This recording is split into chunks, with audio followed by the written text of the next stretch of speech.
Now, you guys have, you know, it's pretty clear that it's not a side project. Eagles of Death Metal is a band.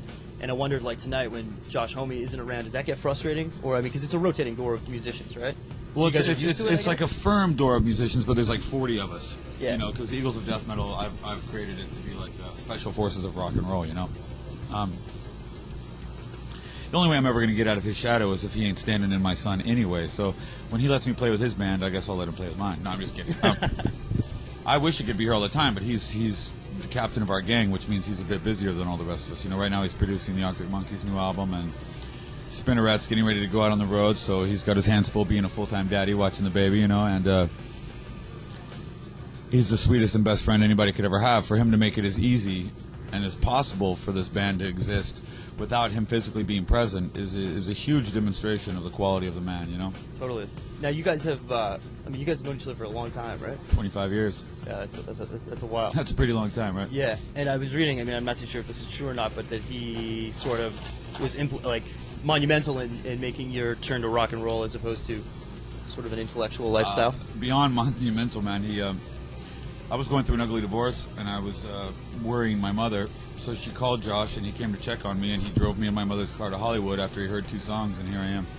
Right on. I could give a rat's ass about this business, you know what I mean? I never ever could. I do now, but I mean, I never did before, and so I never would have done anything if he hadn't made me do it. Cool. How do you guys pick who plays on the albums? Because there's, like you said, 40 people. We let the music decide, you know? Like, you're pretty much going to, when you're writing a song or when you're in the midst of production and you're like, gosh, you know what would sound rad is this. Well, then we know who can play that, and then that's who gets the gig. So it's not necessarily who's hanging out for a beer that day. We don't let anyone hang out of the studio when we're performing. And Josh and I are very selfish about our time having fun together. Cool. And it's normally at other people's expense, so we don't want them to hear what we're saying, you know what I mean? Yeah. I.e. talking shit. Yeah. Okay, so if you, one of the questions we like to ask on the show is if you you took a kid into a record store, you got to buy him 5 CDs, albums, you're going to shape this kid's musical beginnings. This is the first 5 albums he's going to get. What do you buy him? The Squires, Neil Young's first band. The Sonics, Boom Boom. Eagles of Death Metal, Hard On. Wasted Youth, LA's Wasted Youth. You'd have to get that. And Black Flag. Nice. It's a well-rounded. That's right. Joey, did you hear that? If I took a kid into a record store, the top 5 albums I would get to start off his musical career included LA's Wasted Youth. Oh, really? Yeah, that's what I said. That's right.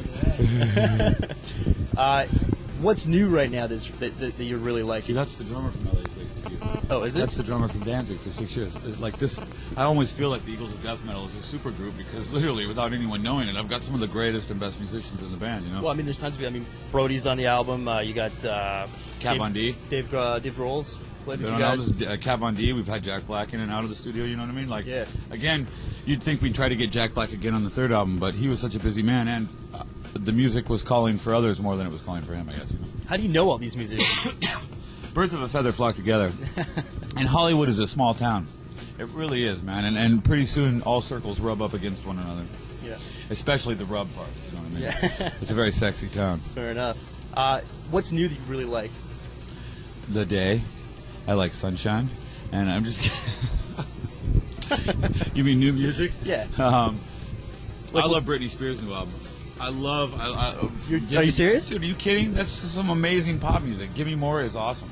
She says "Give Me More" way too much in the song. Yeah, but that's what I'm wanting to give it to her, so she can keep saying it. You know what I'm saying? And even the new one, it's what's the new Britney single? Anyone know? I think it's a Womanizer. Womanizer. How do I know that? Why do I know that? See, you're giving me crap, and you already know what the song is. What are you talking about?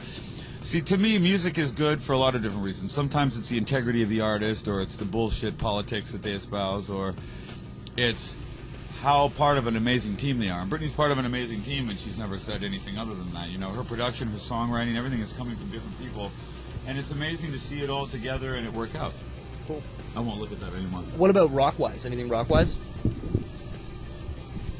Lullabies to Paralyze and the new Queens of the Stone Age album, Era Vulgaris, are some of the best examples of good rock. Of course, that's my best friend's band. I like no bias at all whatsoever. I like the Black Lips. And I like Peaches. You guys have performed with Peaches. We've rocked with Peaches. What was that like? That was weird.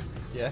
I actually performed a duet with Peaches once, and it's the only time my mother's ever walked out on a performance. Oh, why? What'd you do? It was pretty gnarly. I mean, I can say that my mother had every right to walk out. Let's just say that that's all I'm going to say. Hey, at least she was there to begin with, man. My mother is, I have the best mother in the world. I really do, man. And, I mean, we did this MTV thing today. It was really cool. And I'm in the middle of the makeup booth, and my mother calls, and I'm like, I got to take this call. Hi, Mom. And she's like, put me on speakerphone if there's other people in the room, because I want them to hear this. And she went into this litany of, you need to go to church, and you need... And it's awesome, you know what I mean? It's Balances you out? You got to love your mom. Totally. I think you do, and I think your mother needs to be worthy of loving as well. I have a wonderful mother, you know, I'm lucky. Some people aren't as fortunate in that, but I don't think I could do all this stuff without Mom's approval, so I need it. Totally. I need her endorsement. Just having a little I love you, Mom moment. Mom, I love you. I love you, Mom.